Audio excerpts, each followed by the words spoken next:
शिक्षक अभ्यर्थियों पर लाठीचार्ज की घटना अति निंदनीय और शर्मनाक घटना है। इसकी जितनी भी निंदा की जाए वो कम है। आज 12 अगस्त को पटना में TRE 3 के तहत बहाल होने वाले शिक्षक अभ्यर्थियों पर जो लाठीचार्ज किया गया है, बर्बर लाठीचार्ज किया गया है, उसकी जितनी भी निंदा की जाए वो कम है।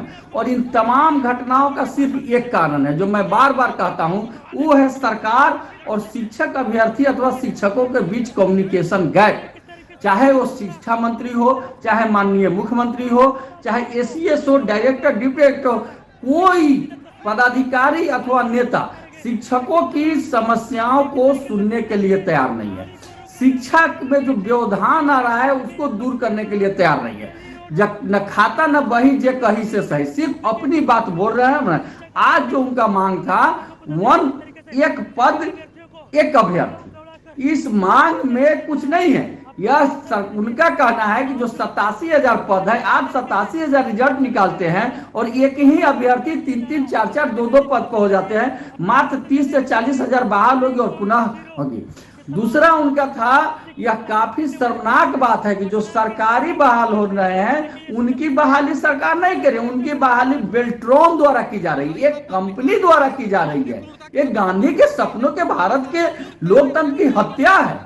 हम सरकार से मांग करते हैं कि आप तमाम जो बहाल हो गए हैं शिक्षक और जो बहाल होने वाले हैं सभी के प्रतिनिधियों को बुला करके आप उनसे वार्ता कीजिए और उनकी समस्याओं को समाधान कीजिए। मेरा पूरा दावा है कि यदि आप वार्ता करते हैं, सिर्फ आमने सामने बैठकर बात करते हैं, तो आधी से अधिक समस्याएं स्वतः समाधान हो जाएगी। लेकिन कोई बात करने के लिए तैयार नहीं है, कोई समस्या को सुनने के लिए तैयार नहीं है।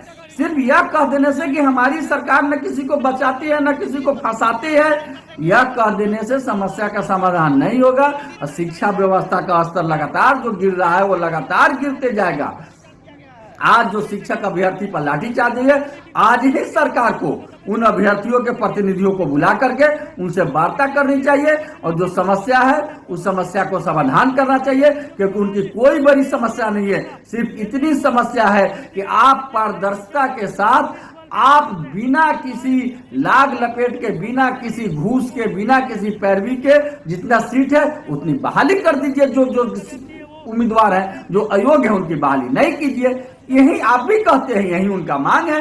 लेकिन इस मांग को कोई सुनने वाला नहीं है, जिसके कारण आज उनको रोड पर उतरना पड़ा है और पुलिस को बर्बर लाठीचार्ज करना पड़ा है। इसकी जितने लोग हैं, जितने संवेदनशील लोग हैं, शिक्षित लोग हैं, सभी निंदा करेंगे, भर्त्सना करेंगे। इसलिए हम सरकार से हाथ जोड़कर मांग करते हैं कि आप अविलंब, हम लोग बार बार मांग कर रहे हैं कि शिक्षक अभ्यर्थियों की और शिक्षकों की काफी समस्या है।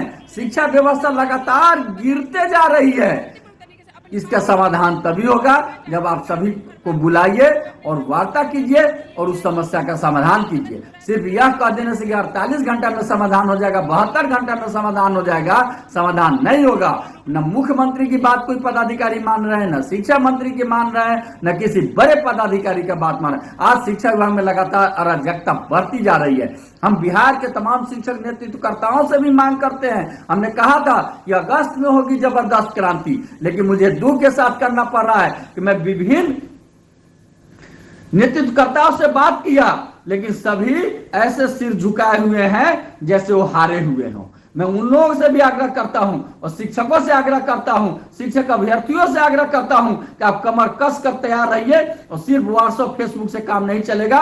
रोड पर उतरिए, हमें रोड पर उतरना होगा, हमें अपने जायज मांगों के लिए लड़ना होगा, हमें अपनी मांग लेना होगा। हम लगातार इसके लिए प्रयास कर रहे हैं। हम बहुत जल्द सभी साथियों के साथ मीटिंग करके इसकी घोषणा भी करेंगे, लेकिन इसके लिए आपको हिम्मत बनाए रखना है और लड़ना है। लड़ाई हर हाल में जारी रहेगा और हम अपनी उचित मांगों को लेकर रहेंगे। आपका केशव कुमार, प्रदेश अध्यक्ष शिक्षक संघ।